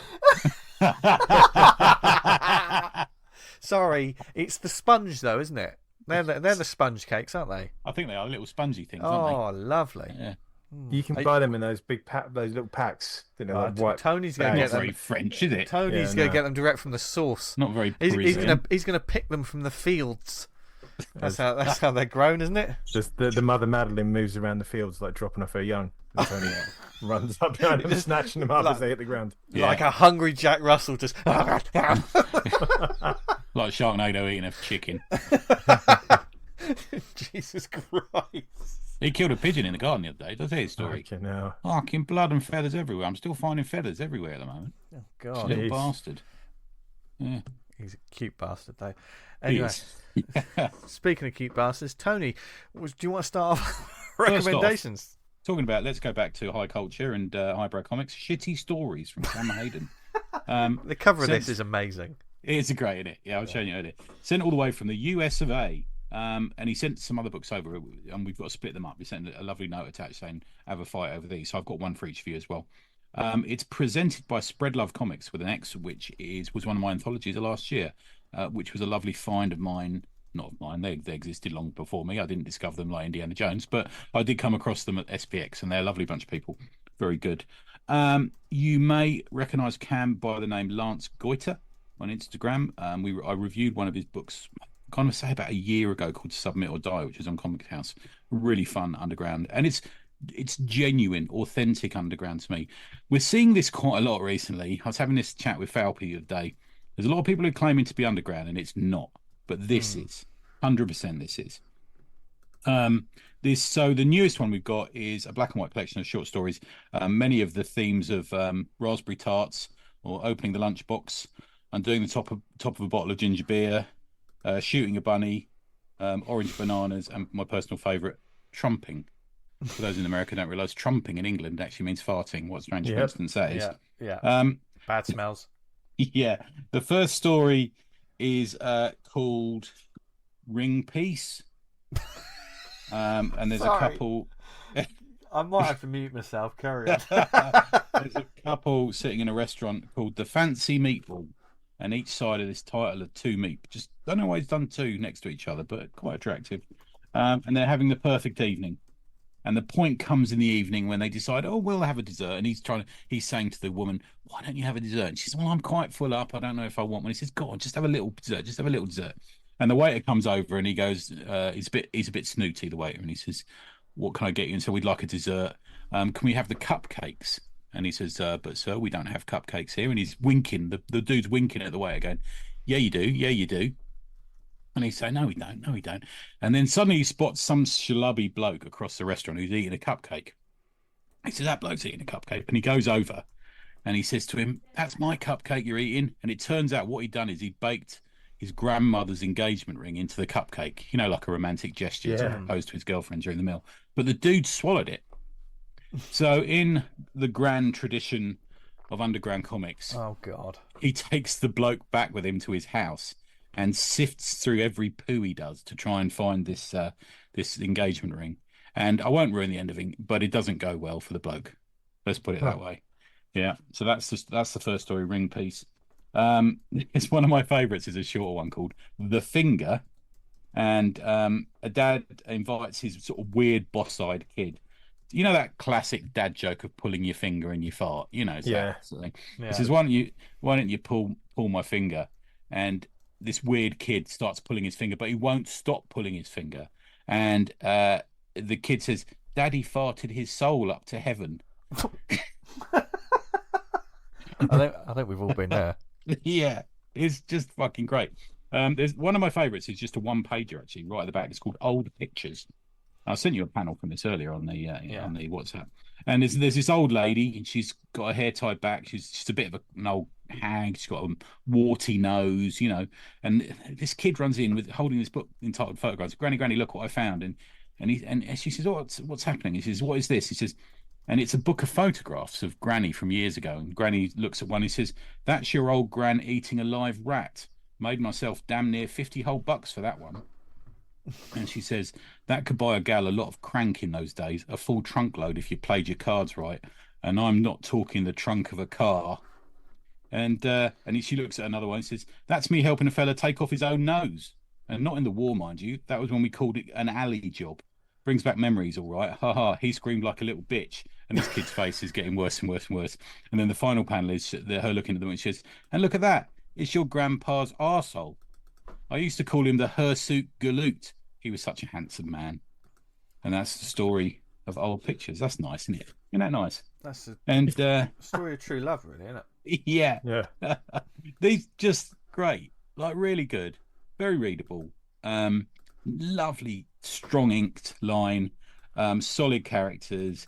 Dark, grotesque, disgusting. And you know the way underground comics, they make you think about someone and you see someone and then they just take it that step further, don't they, sometimes? And he does that. Superbly readable, very funny. You can find Cam on Instagram at Lance Goiter, LanceGoiter, Lance Goiter. Order his comics. You can find the links to that, or you can go to lancegoiter.bigcartel.com. He's done Keeping My Day Job, Submit or Die, which is the one we reviewed about a year ago, and Oddballs of Country Music, volumes 1 and 2. All great, all really good. Very much the sort of creator who is very much in line with the stuff we're doing at Tribute, for example, and Spread Love Comics and these sort of guys, and some of the underground movements in America that are going on. This guy fits perfectly into that sort of stuff. But go and find anything by Cam, and I'm sure you'll enjoy it and it'll raise a smile. I was certainly giggling about it earlier, weren't we? So yeah, there you go. Nice. That's my first one, guys. My first one is an issue 5 of a comic. This is a solo comics anthology by Edison Neo. This is No Brainer. Oh, yeah, of course. No Brainer issue 5. Edison, friend of the show, and one day we are going to be talking about how someone snapped him up, and the world is raving about him because we saw him first. No, but in all seriousness, Edison's comics anthology, No Brainer, which he was working on a project that sort of fell through, so he went back to making comics of his own again and continued the stories. For instance, Thumgard, Final Mission, Chapter 5 is in issue 5. I got this. Good stuff. Did you get a load of extras with it as well? Yeah, a load of prints. I got some prints. 3 prints, which sort of work next to each other. They're almost like, you know, that classic X-Men #1 sort of cover. Yeah. If you put them next to each other. There's a story called Spin Move, which is colours by Wem7, and The Ballad of the Goat Farmer, colours by Corey Ranson. The rest of this book is you know, one-man band. Edison does it all himself. There's a wonderful quirky grandpa character that's sort of as the bookend of the story. If you want just great comics, just whether it be sci-fi, big sci-fi monsters, there's some heartfelt stuff. Spin Move was a really great tale, a really short tale. Yeah. That sort of reminded me when Edison was on the show and we were talking about books. I remember him talking about sports comics and stuff, and there was like MMA fighting books. Do you remember that when he was discussing? Yeah, I do. Yeah. And Spin Move really brought to mind, you know, it felt like it's a really good sort of 5-page short story of sort of a girl basketball player, and it's just brilliant. It's wonderful. It'll bring a little tear to your eye at the end, I think. It's just really nice. When I first got it, I flicked the book open. It went to The Ballad of the Goat Farmer. There's like an action sequence where and I was like, "Fuck me!" This like it seems like Edison Neo is like taking another massive step forward with his skill set. It's just wonderful stuff, Edison. I mean, all of it. It's really good. You can see like their influence and Edison influence, the Daniel Warren Johnson sort of kinetic work. There's a double page spread in that story of just like a martial arts fight. But there is storytelling in it. It's not just action. Because some people, when they do these sort of double page splashes, they look nice, but it's art. It's just having fun, isn't it? And sometimes the story gets lost in that. Have you ever found that when there's so much action? Where's the story? Whereas there is great storytelling in this, and he likes to play with the sound effects as well. And there's a page that just says the goat reveals its horns, which is just fucking awesome. I know a lot of our listeners will be on the Edison Neo train since Snake Claws, and they have backed all the other issues. Of course, in the future there'll probably be more of them, but and you can get issues 1 to 4, because for instance Thumgard is like if you jump into that, you know, you can immediately sort of pick up what's going on. But Thumgard's just a great tale that I think he's got to collect at some point, hasn't he, into his own book, because it just works so well. Yeah. If you go to the shop link at linktree.com/neocomicart, you can get all of those comics, issues 1 to 4 of No Brainer and Snake Claws. Click his Patreon as well, because that's Yeah, it's good. And when he does these sort of crowdfunding campaigns, he always does commissions and stuff. And no joke, people have clearly cottoned on to the sort of stuff he can do, because he'll post online the artwork, and we've seen some Usagi Yojimbo, Teenage Mutant Ninja Turtles stuff. He done a Berserk one, which was fucking the awesome. Berserk one. Right. Yep. And you see these ones, and I just think, I know he's done some covers for Turtles, hasn't he? I think. Did he do a Usagi variant cover as well? Yeah, he did. I bought that issue. It was good. And I just think, come on, someone just sign him up for a full-time gig on one of these books, because forget about it. But yeah, No Brainer, loved it. That's my little shout out for that one. Dan, what have you got? I've got I was still reading the Old Faithfuls. I went back and I finally got it, Transformers issue 4. Nothing. And there was there was loads of people saying like, don't spoil the issue, because there's one big bit in the comic which I saw people post up on various. I've got a couple of issues forums to catch up on this, and I will catch up on it. So, but I was sort of dismayed at the end when like I read in. There's so many more issues that Daniel Warren Johnson's on the art, and then he's stepping back. He's still writing it, but someone else is taking over the art duties. So I was like, oh fuck, okay, and I'm gonna have to look that guy up too. Yeah, I still keep reading it, but the energy Daniel Warren Johnson's bringing to the art. Is it the first time has he written for someone before? I don't know. I don't know, because normally he does it a lot of himself, even like the Wonder Woman and things like that, wasn't it? It was. I'm not sure. He's got the Space Mullet collection coming out in summer. They're packaging that together and bringing that out. Yeah, so I'm going to keep an eye on that. Get that. Yeah.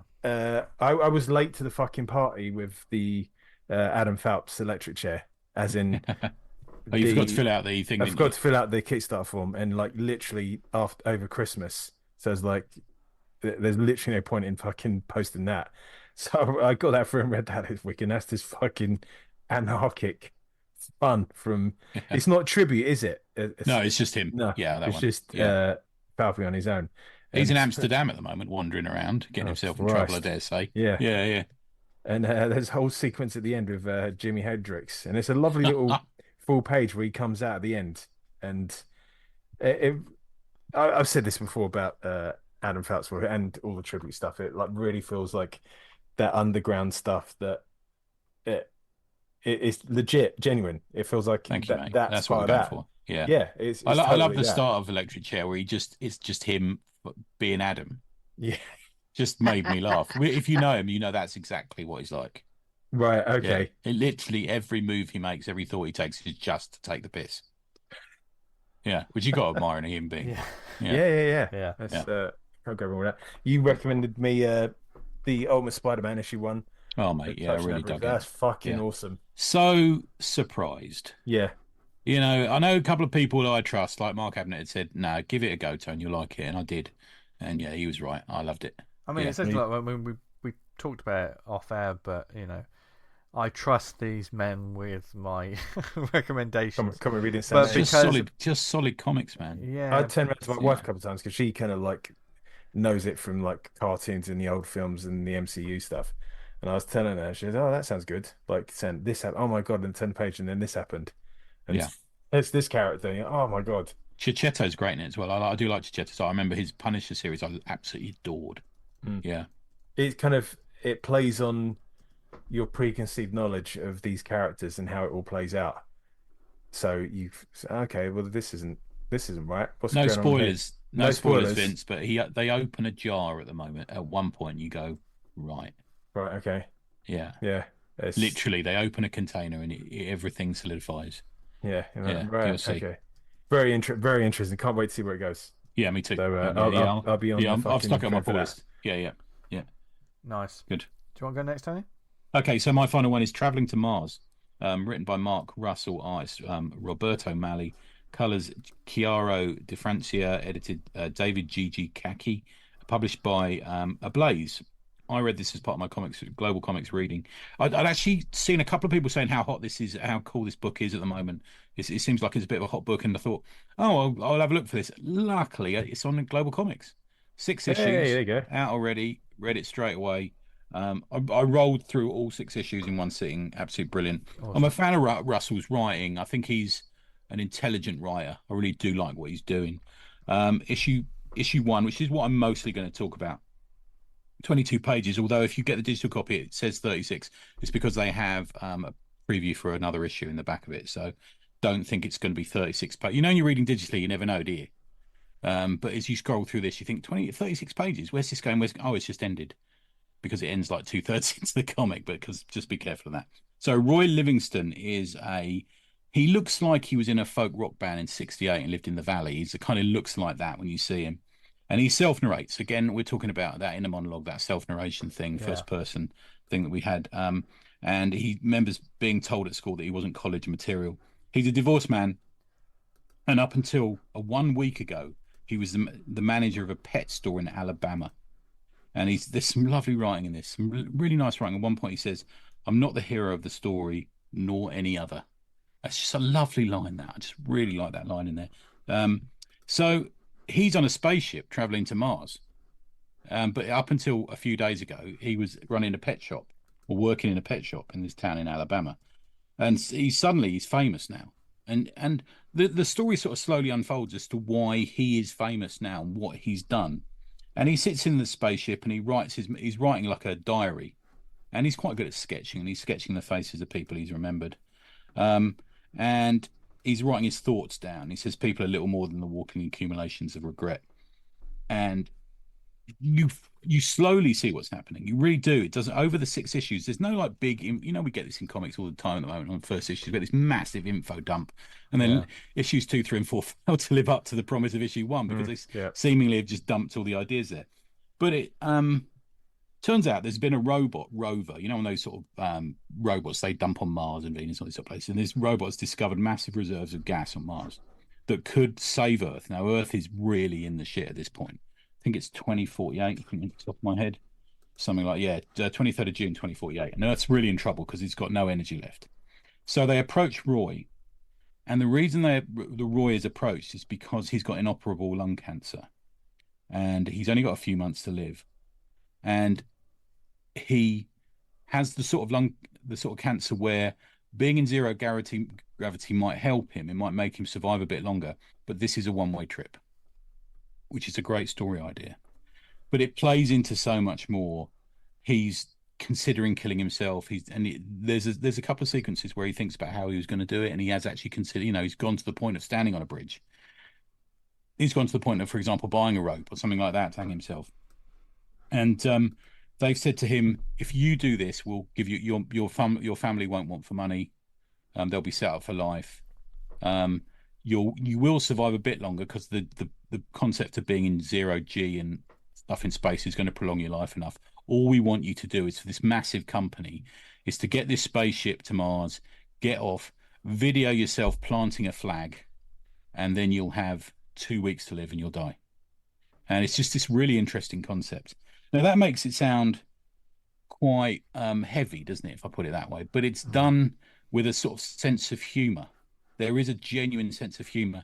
He's not quite what was that book we read years ago about the loser, and he keeps trying to do drugs all the time, but he's the only person who can save the human race. Do you remember the one? Scumbag. He looks a little bit like him, but it's nowhere near as, you know, it's sort of broad as that. But you could sort of sense he is. Now there's three main characters in this. There's a lot of flashbacks that go on, and he communicates with this scientist back on Earth, which is a really interesting aspect of it.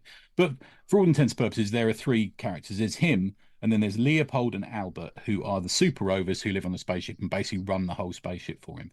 And they're really interesting as well, because they are these silent, they're like sort of silent running kind of robots, little robots running around, you know, and they don't speak until issue 3. You don't get them speaking because they were only turned on when the spaceship took off.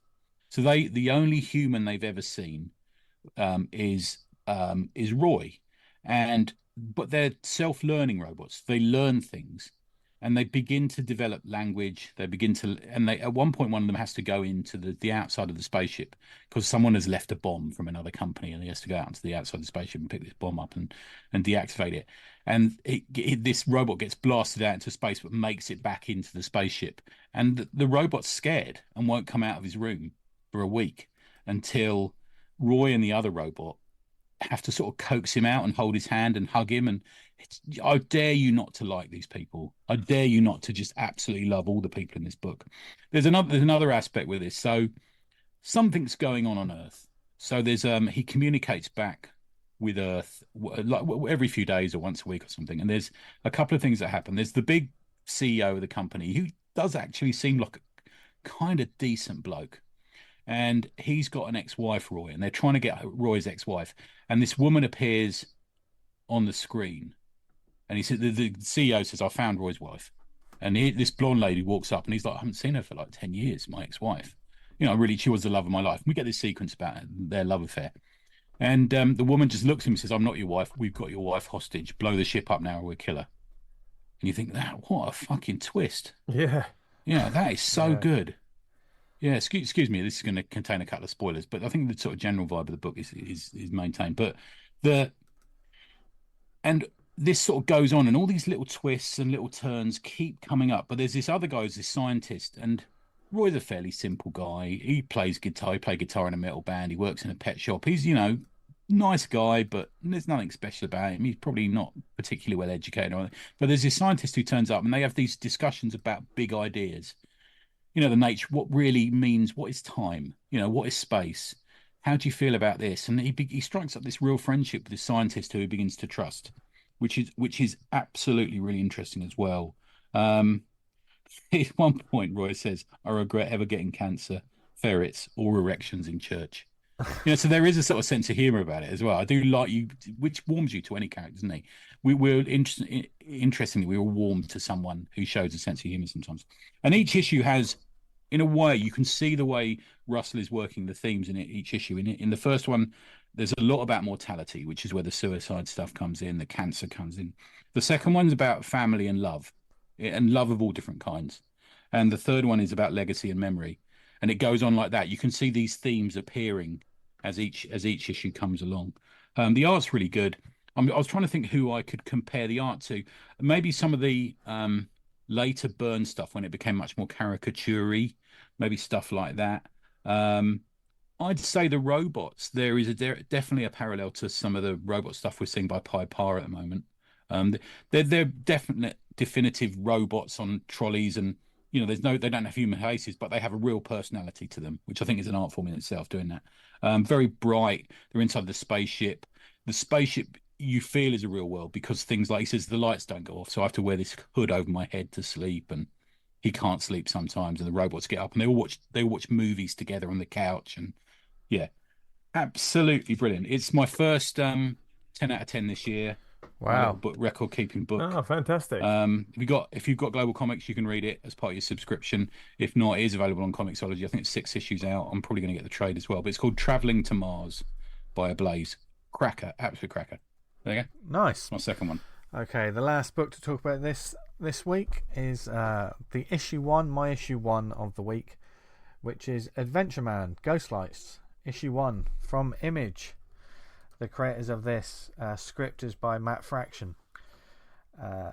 Adventureman was created by Matt Fraction and Terry Dodson. The art is Terry Dodson and Rachel Dodson. Colors Terry Dodson. Letters Clayton Cowles, and designed by Leonardo Olea.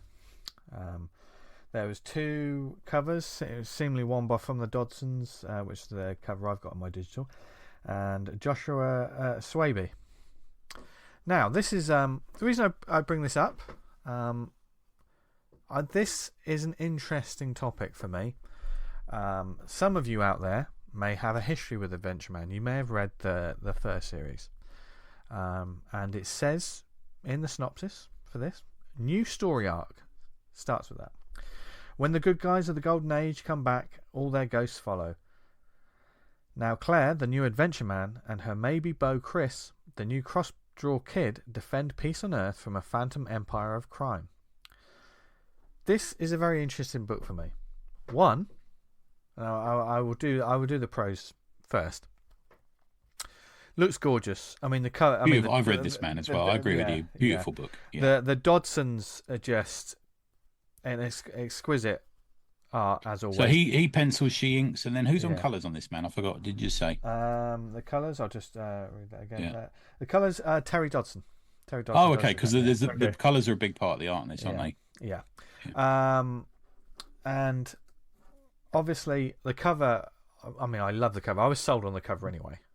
There wasn't too many real issue 1s that sort of captured my attention, and that's part of the experiment of me doing this 52 issue 1s, is just like seeing what's on the shelf, for want of a better word, seeing what captures my attention. And an issue 1 cover has to work harder than some of the rest of its covers, let's be honest.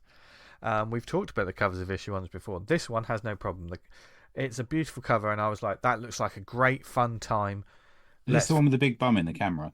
There's a bum in the camera, but there's lots of attractive ladies. There's someone on a flying bike. There's all kinds of. It's already got that sort of sold. It's almost got that sort of golden age feel to it anyway. It's got that pulp feel to me. Yeah, it's a pulp book, isn't it? Yeah.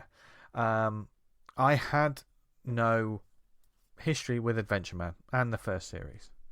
This is issue 1 of 2, by the way, which is another thing that I'll bring up in a second. Now, the book looks gorgeous, beautiful.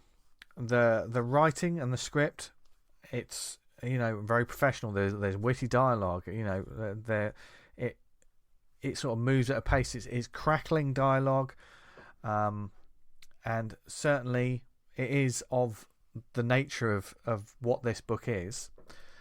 So I can't really fault the creators. But I did not know. This is for an issue 1. Not a Scooby-Doo. And I did not know what the hell was going on. And for me, that's a problem, because it feels, when you do that with this sort of book, with this sort of character, I think a lot of independent characters, feel free to disagree with me, by the way, everyone out there, but when it comes to independent characters, people do not have the shorthand for this, for who they are, for what this is, you know. I read the synopsis, and the synopsis was pretty short in itself, so even that isn't, you know, I complain sometimes that synopses tell too much. That one almost told me almost nothing. So even if I read that, I would have flicked through this book and thought, beautiful, gonna buy it anyway. Do you know what I mean? If I saw it on the shelves. But can I pipe in it, because Yeah. I totally agree. When you said to me, I've got an issue with this earlier, we were sort of chatting about what we're going to, and I immediately thought that it might be that, and then you confirmed it. Yeah. Is that I read the first few issues of the original series ages ago, and I liked it. You know, it's good. It's a pastiche on. They get the tone right. They get the tone right. And I went to read this because you said, you're going to read it. I thought I'll read it as well, because it's nice to hear you talk about a book that I can recognise visually, you know, sort of thing. Yeah. And I read the first few issues of the original series, and I didn't know what was going on. In fact, to such a point where I didn't go on, I sort of gave up, because I was reading it on Global Comics, so it wasn't costing me anything extra, although I might put a bit more effort in. But I'm reading it and I'm thinking, I'm just going to look at the art. I love the art in here. Yeah. I'm just going to scroll through and look at the art. Yeah. It opens up on a scene of peril, classic sort of pulp sort of opener. The hero or heroine is hanging upside down, captured by a villain. The villain's doing a monologue. We know where we are, that sort of thing. There's nothing to tell us what this is.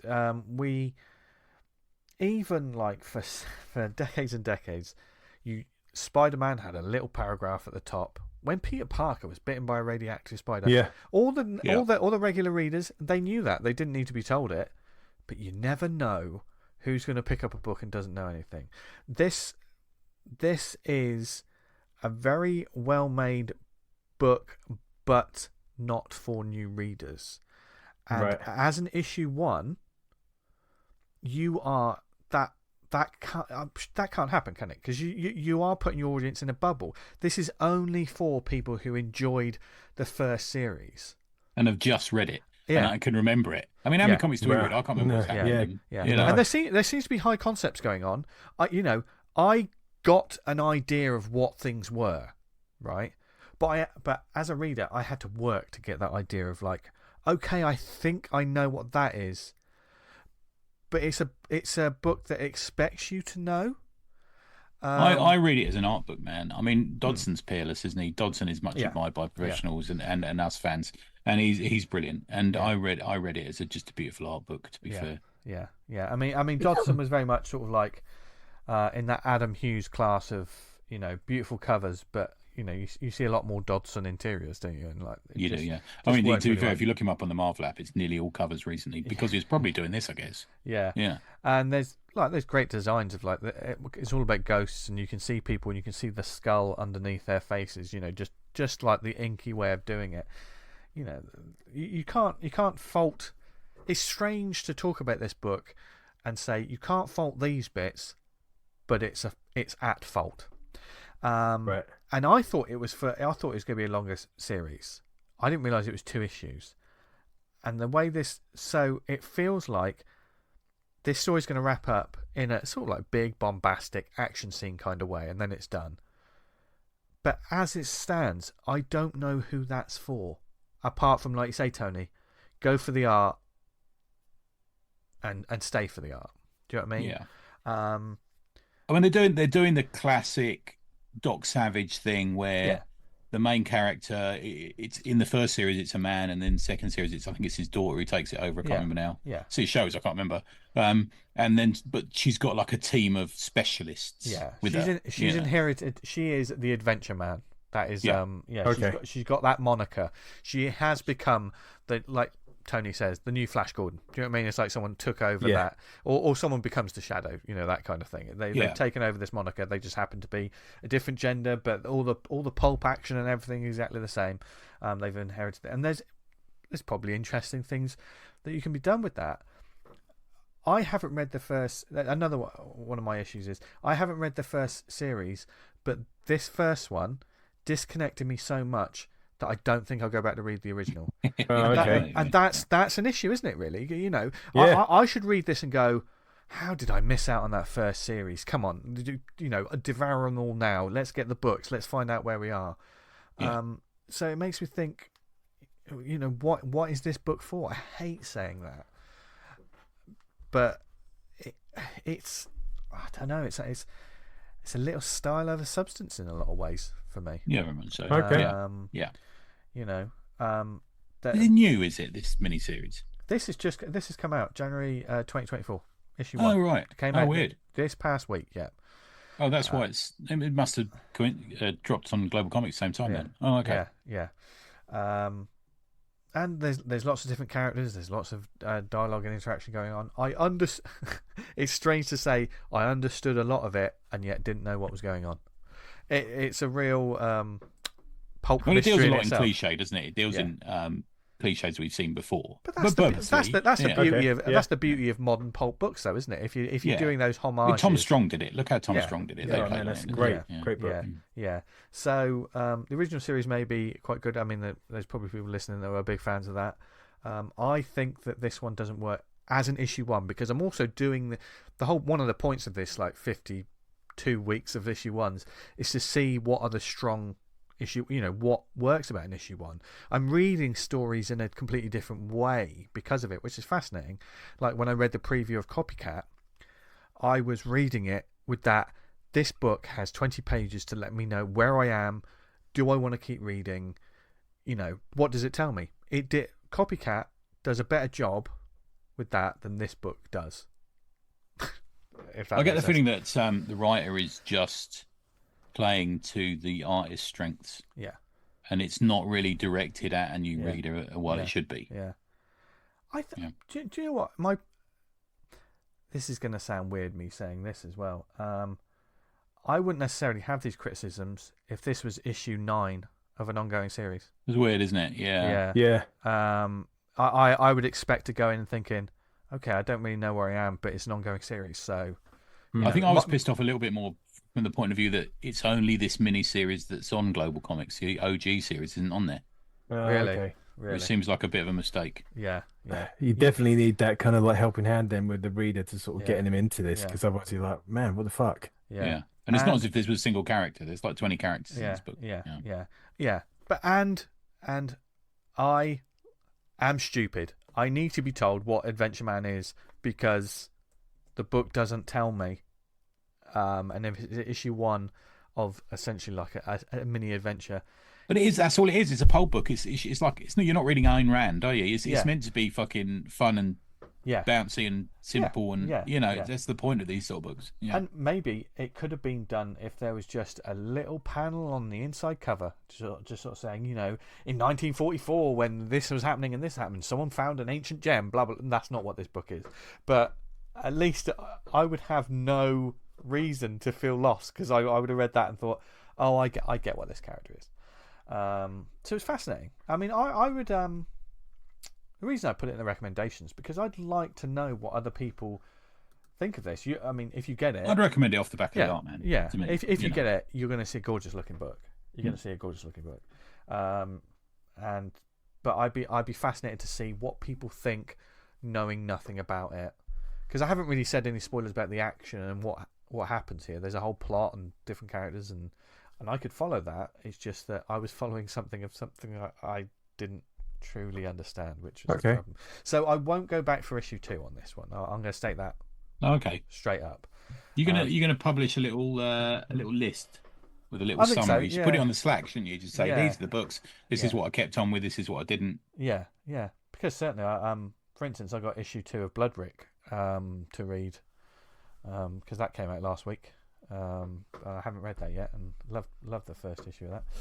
Cool. So fascinating. But let us know what you think, and let us know what you thought of this week's episode, everyone. We hope you enjoyed it and everything that we talked about, whether it be crowdfunding, horror, crazy books, or of all kinds. We want to know what you thought, or if there's anything else that we should check out. And there's several different ways you can get in touch with us. You can email us, awesomecomicspod@gmail.com. Follow us on social media at Awesome Comics Pod on Instagram and at the Awesome Pod on Twitter or X, whatever you might call it. I just zoned out. I knew you got it covered there. Yeah.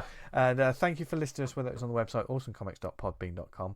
If you listened on Apple Podcasts, subscribe, leave a nice review. Helps get the word out about the show and all the creators and books and events and everything that we try to highlight every week.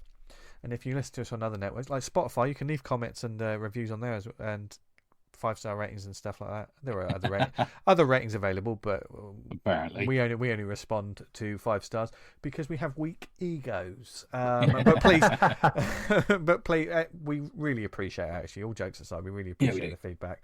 And likely you listen to us on another network like Amazon, Stitcher, Podnose, Podknife. What are the networks we're on, Tony? We're on the network that refers to afternoon telly, and we're on the specific one, Pod TV, inspired by the TV series Gash in the Attic. Why did I try to take a drink when you... That was one of the most foolish things I've done in quite some time. Snort out your nose, Vic. Yeah. I almost Gash spat in it the out. attic. There was almost a spit take. Quiet, Tony. Where can people find us online, etc.? Tony? NeverWriteAnything.com every Wednesday. Go over and have a look at my little thing I do every week, talking about the best and worst I've read each week. And also there's another artist roundtable coming on NIA very soon. Oh, bro. Did he do another NIA today? No, don't think so. I put a post out. Sort out, Dan. Oh. Sorry, I mean, I posted on the website. Not a podcast, but I put a post out. Yeah. Nice. Where can people find you, Dan? You can find me on Twitter or X at Vanguard Comic, and you can Vanguard at vanguardcomic.com, which should be starting anytime now. Nice. So go check that out. It's only the update stuff. I do spend a bit of time getting readers up to speed, like that previous comic should have done. Dan's churning out loads of amazing art moments ago. The whole of Vince's recommend there was just so Dan could say that. Yeah. We pre-planned that. Yeah. So. You can find me on social media at Jester Diablo. Thank you very much to our guests this week for joining us. Really appreciate it. And thank you all for listening, wherever you are in the world. We hope you're enjoying the comics you're reading, because that's what it's all about. We're all here to enjoy the medium, whether we're making them, reading them, or whatever. Because if we don't enjoy it, then the medium will disappear, and we're not going to let that happen. So we're going to keep telling you awesome comics to check out. The pun wasn't intended there. So join us next week, where we're going to have some more fun talking about great books that you need to check out, and probably it'll go off the rails fairly quickly. You know it does, but especially this time of night. And from Dan, Tony, and myself, the 3 people that love you very much. What 3 people are those? Yeah, you heard. I'm not even getting everyone. Look, the listeners know you. You heard. Tony. You heard. I don't know what happened to me there. Have a brilliant week. Read loads of comics. Recommend some comics that you think your friends will like, because that's how a following usually grows, I think. And as always, well, what should they do, guys? Stay awesome. Stay awesome. Brilliant. See you next week. See ya.